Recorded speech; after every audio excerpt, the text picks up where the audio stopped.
Do you remember the late summer and fall of 2017?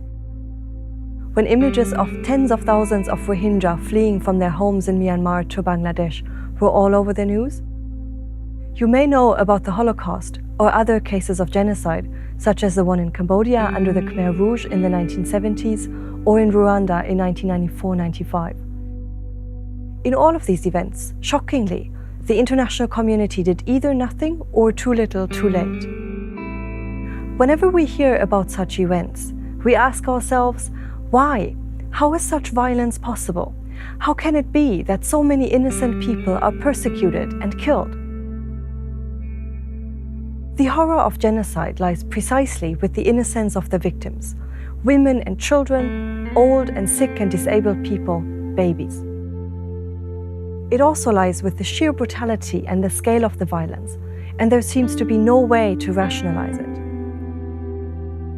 What I propose for this course is that we take a step back and that we try not to think about genocide and mass violence as some terrible evil beyond comprehension.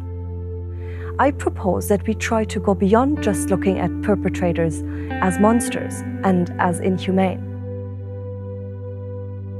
I propose that we clear-headedly examine the motivations of the killers and of the states and governments in whose name they act. I propose that we look at what drives people to support violence against specific groups and at what makes regular people take part in it or look away and remain silent. We will strive to understand past and current events of genocide and state-sponsored violence and the ways in which communities have sought to come to terms with them through humanitarian intervention, trials, and reconciliation projects. Our aim in this course is to develop a critical understanding of what genocide is and where it comes from, and what this means for ourselves as global citizens. Our aim is to enable you to assess cultural and ethnic belonging and to identify the power hierarchies in identity politics. As members of an increasingly global and connected community, this will enable all of us to take on the responsibilities that come with acknowledging human differences and commonalities and with understanding other people's humanity.